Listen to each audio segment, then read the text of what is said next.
In the glittering world of Hollywood, where stars are born under the relentless glare of spotlights and every moment is scripted for maximum impact, Matthew McConaughey stands out not just for his chiseled jawline and magnetic charm, but for his unapologetic authenticity. The Oscar-winning actor, known for his soulful portrayals in films like Dallas Buyers Club and Interstellar, has always been a man who lives life on his own terms, philosophizing about time, love, and the pursuit of all right in the face of chaos. But even McConaughey, with his trademark drawl and easygoing vibe, isn't immune to the occasional epic fail. And on his 35th birthday he delivered one for the ages, a story so hilariously human that it reminds us all that even the biggest stars can get lost in the haze of their own celebrations. Picture this. It's the mid-2000s, a time when McConaughey was riding high on the wave of romantic comedies and indie darlings, his career a whirlwind of red carpets and beachside romances. The air is thick with anticipation as friends and loved ones gather for what should be a night of toasts, laughter, and perhaps a little too much tequila under the Texas stars, McConaughey's home turf after all, where hospitality is as sacred as a Sunday barbecue. But instead of striding confidently into the party like the leading man he is, McConaughey finds himself parked curbside in his own truck, engine idling, windows fogged up from something far more potent than the summer heat.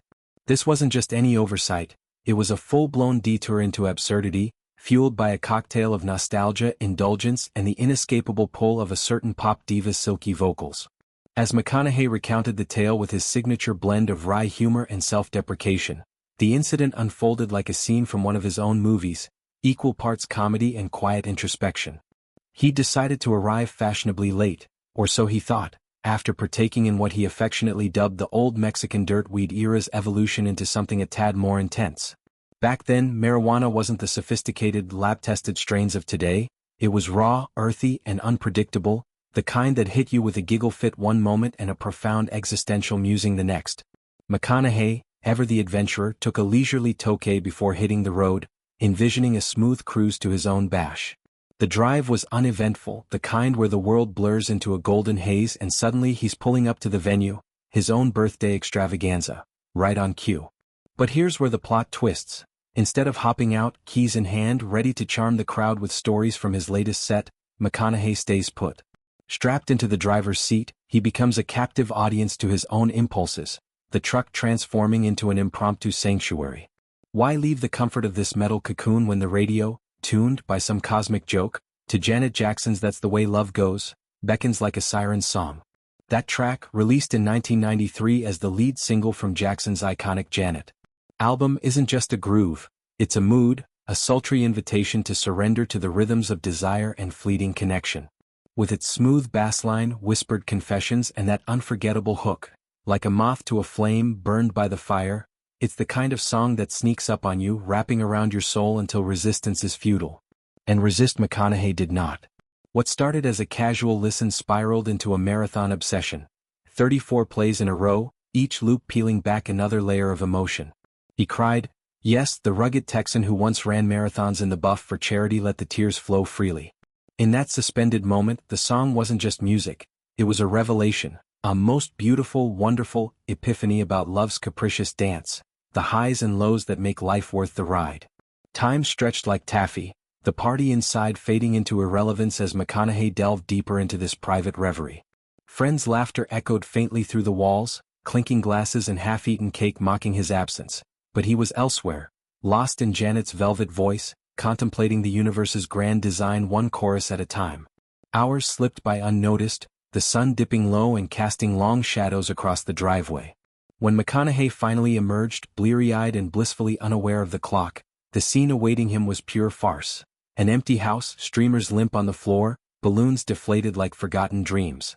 The guests had come, celebrated without the guest of honor, and dispersed into the night, leaving behind a solitary slice of cake and a note that probably read something like, "Hope you had a blast, wherever you were." It was the ultimate birthday paradox.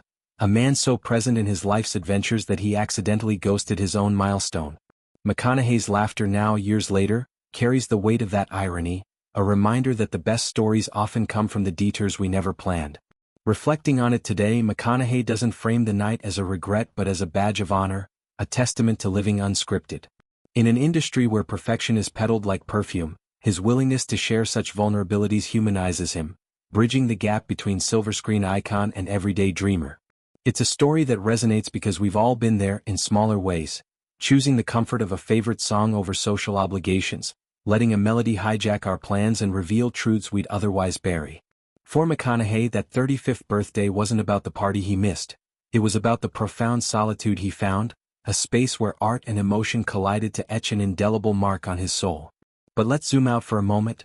Why does this anecdote endure? In the canon of celebrity confessions, from Britney Spears' umbrella mishaps to Robert Downey Jr.'s redemption arcs, McConaughey's tale stands apart for its sheer relatability. It's not a scandal or a scandalous hookup. It's a gentle ribbing at his own expense, laced with the wisdom he's since distilled into bestsellers like Greenlights.